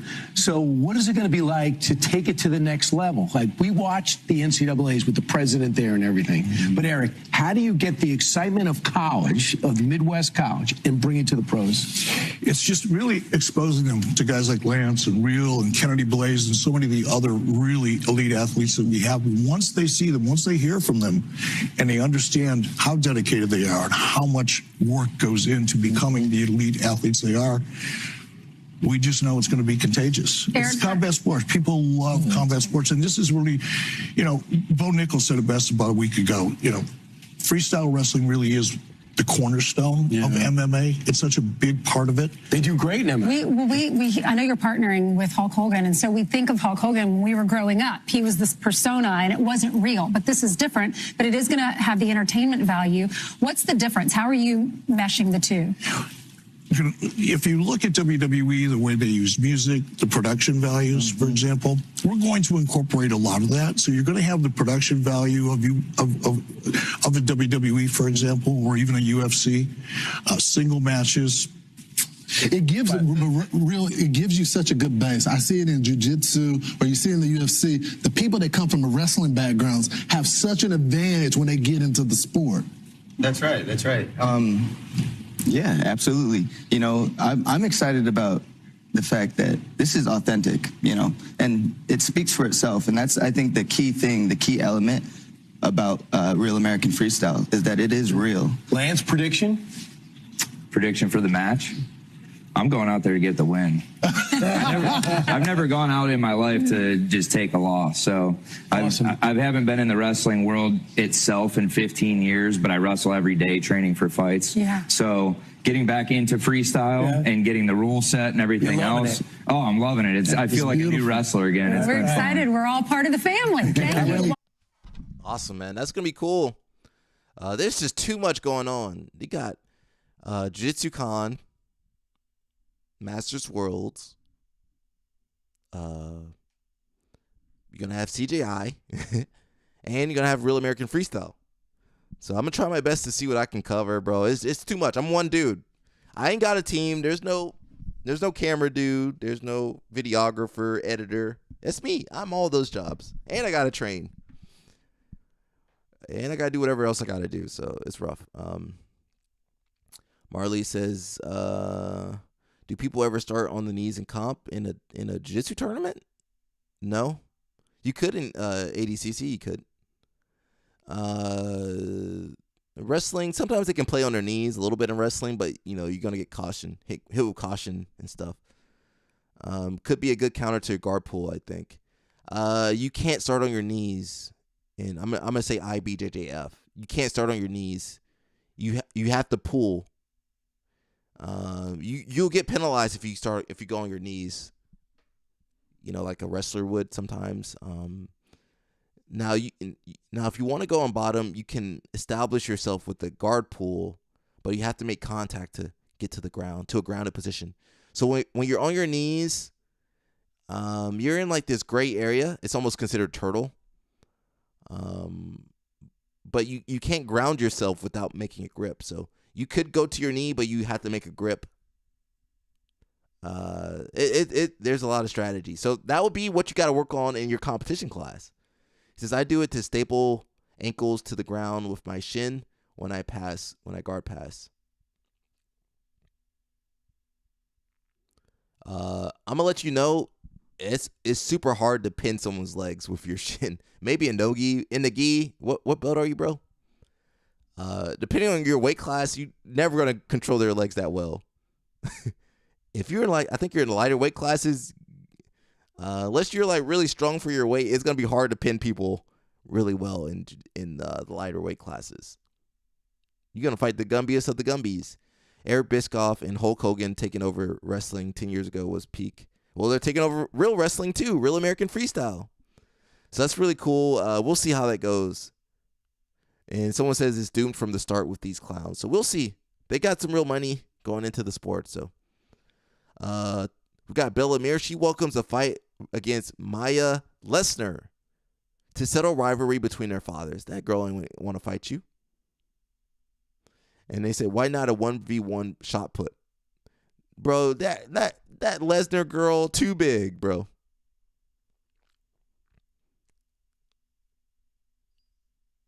Yeah, that's not even real, guys. That can't be real. Let's listen to Gianni talk about ecological, okay? And I think that's it for today. He says, you're 136, 6-year no-gi white belt. Dang, bro. You got to put the gi on, bro. Put that gi on. No-gi, you can kind of do more of the shin trap. You know, if you did ADCC, you could. You can do whatever you want in the first half of the match. Submission only. You can play on your knees. You can pull guard. Yeah, put that gi on, bro. 6-year white belt. Put that gi on, bro. Get that blue belt. Learn some real guard, bro. Learn some real guard with that gi. You talked a little bit about, you know, how you would see a lot of guys lose in the same way and they kind of wouldn't change anything. And I feel like Gianni, that's you, bro. Gianni's still losing the same way. Gianni, you kept the same game this whole time, bro. You're a guy who has kind of changed somewhat drastically in the last few years, mainly when it comes to the like drilling versus ecological side of things, you know, because originally you were known as one of the big drilling type of guys, and now you're kind of, at least what it seems like, all in on the ecological stuff. So what led you to that shift in like your approach to training and everything? I was saying, Johnny, that I used to go to Marcelo's, you know, and then in between classes, I would just film you drilling for like two hours in between classes and stuff. So you were so dialed in on the drilling aspect of things, I feel like, more than anybody else. Oh, for sure. So I definitely took a complete 180, but also it just came with like getting older, having more responsibilities, not wanting to spend 8 hours a day on the mat. You know, I do feel like, first of all, just from a time perspective, ecological approach is better because you're more efficient with your time. And also, like, after a while, like, you just need to find different ways to learn. I'm not gonna be that eco guy that's gonna bash drilling because I did it for so long and I think I was able to make it work for myself.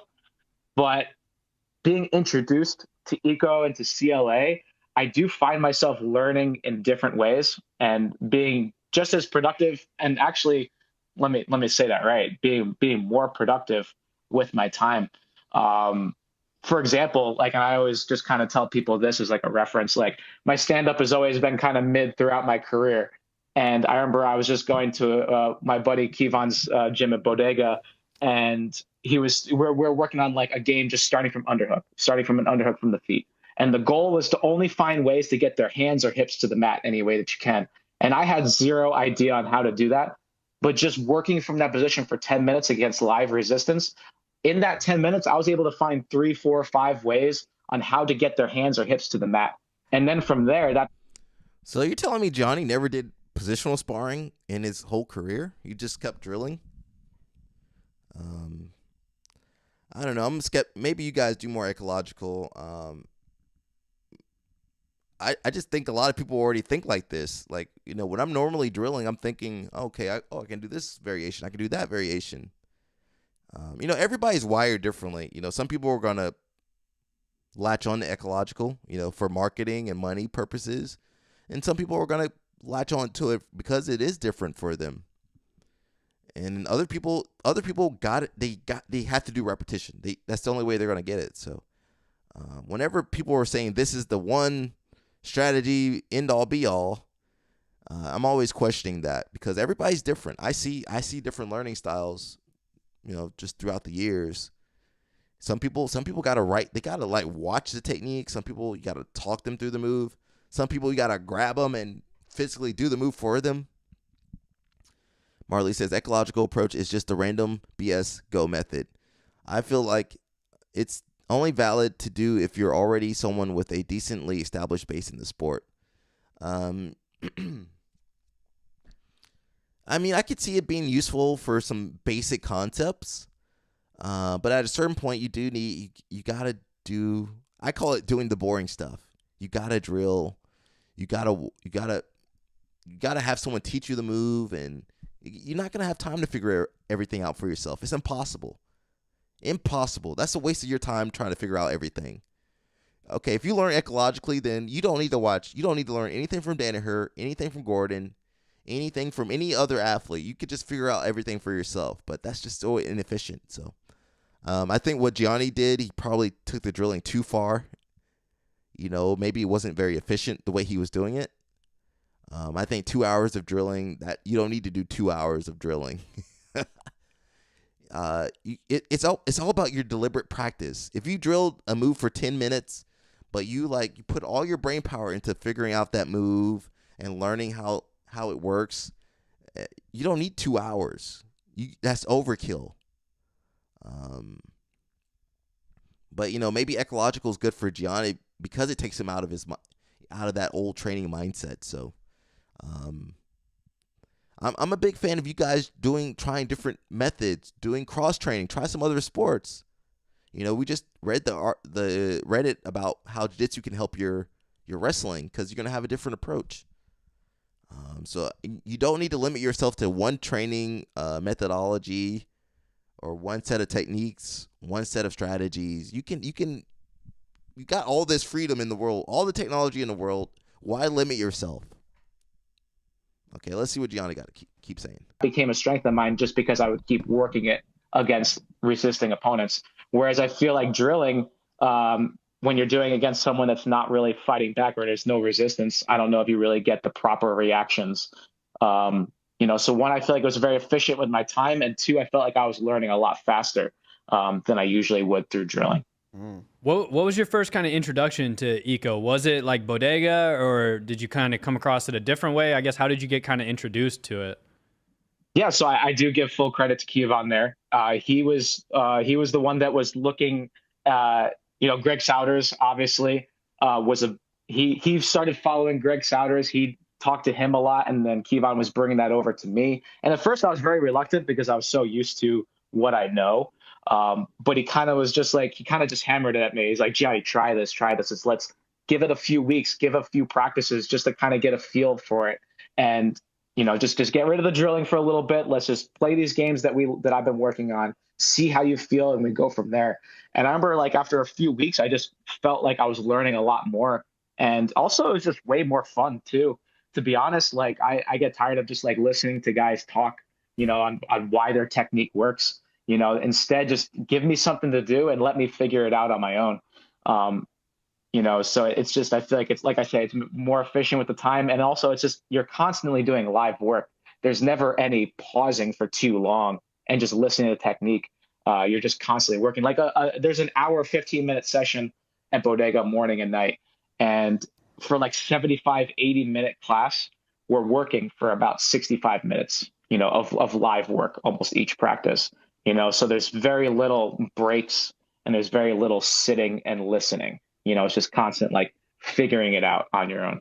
What's the other like 10 minutes or so? Well, the coaches will explain like what the constraints are, what the goals are in each game. But it's pretty short. So you don't have to listen to instruction for too long, but it always makes sense. And I even watch the white belts and the people who are very new, and they're picking it up as well. At first I'm thinking, oh, am I just picking it up because I've been around for so long?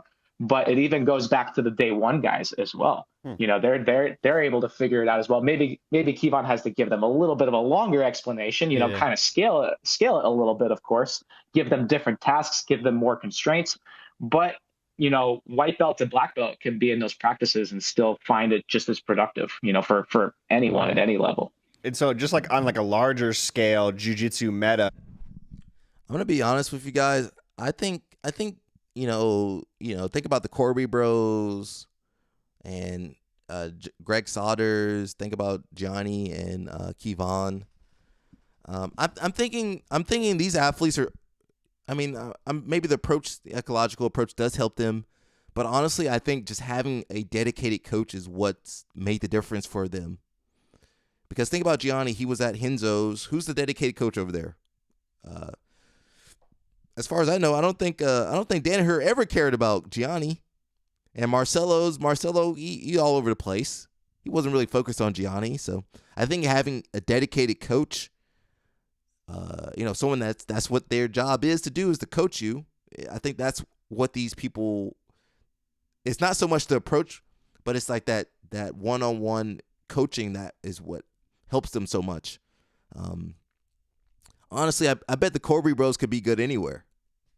You put them in AOJ or New Wave, Kingsway, B Team, wherever, they'd be good, right? Johnny Grippo was good everywhere. He was good. He was good at Marcelo's. He was good at Henzo's. He's going to be good at Bodega.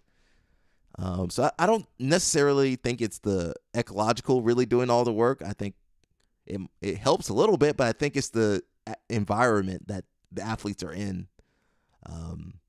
Same thing with AOJ and Atos. You're already around winners, so if you're around the people that are winning, I'm not saying it's they have the best approach, but if you're doing okay against the guys that are winning worlds and ADCC and all this stuff, you're gonna have some confidence in you.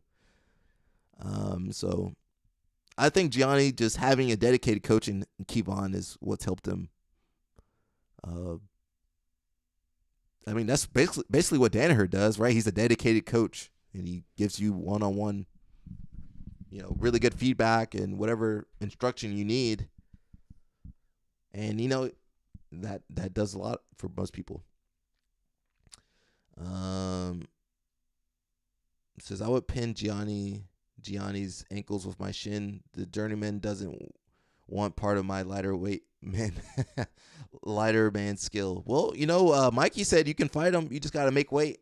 Can you make you might be in the same weight class. Ecological BJJ is just jiu-jitsu flavored schizophrenia. It might work. I consider ecological to be positional sparring, which has been around forever. Just maybe more detailed. I don't know, man. It's the same. I think it's a marketing ploy. It's the same old. Let's finish this up. Obviously there's a lot of debate on drilling and eco, and like, is this the direction you think that jiu-jitsu should be going? Just kind of like on a larger, more global scale, going more towards eco and away from drilling? You know what? Like anyone can do anything that they want. I don't like to. You guys could do whatever you want. There's a lot of successful people that drill. Look at AOJ. AOJ is filled with high level talent, and they drill a lot. Atos, they drill a lot. So I think it's different strokes for different folks, or whatever you want to say. I don't want to be the guy who knocks drilling, because, like I said, I did it for so long, and I feel like I was successful with it. I do find it to be the better approach.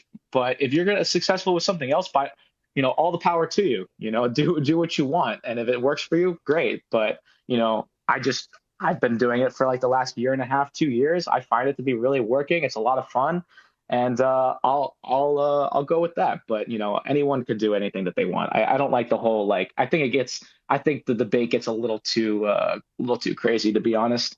And if someone's successful with something else, they can do whatever they want. Yeah.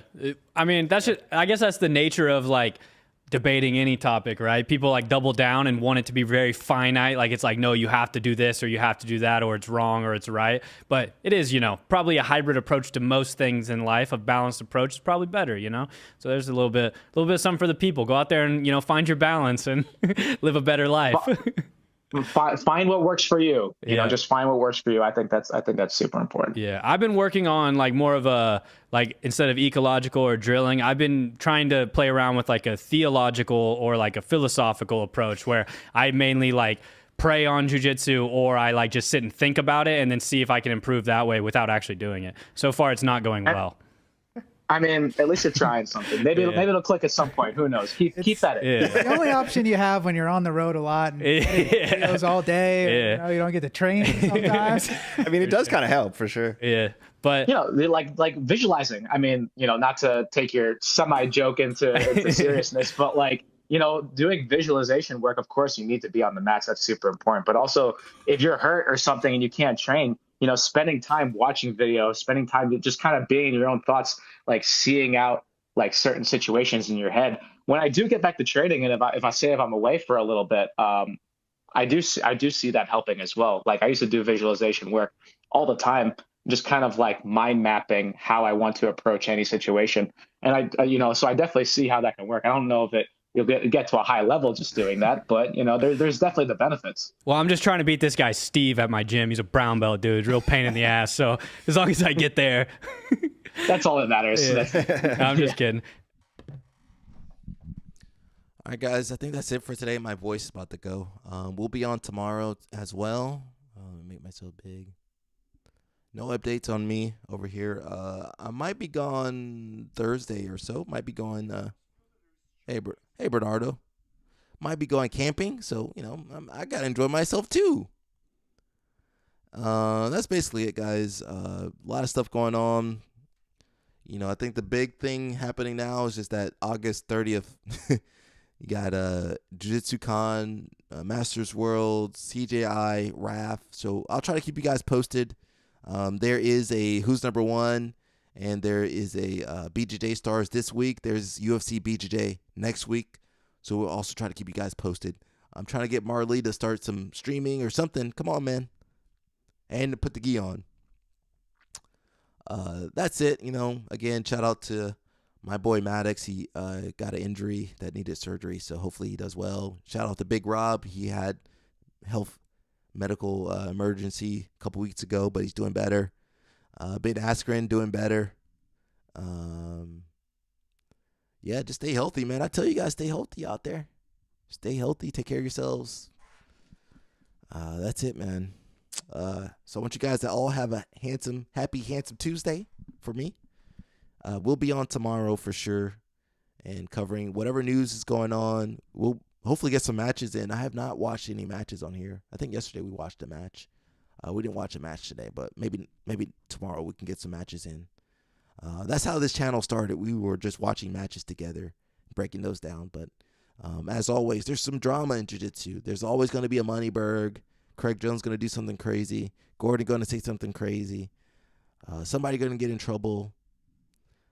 So we'll be covering that as well. Just educating you on this whole jiu-jitsu community, And guys, make sure you're taking care of your training partners. I got a few friends that got injured in training, so be careful. Take care of your training partners, okay?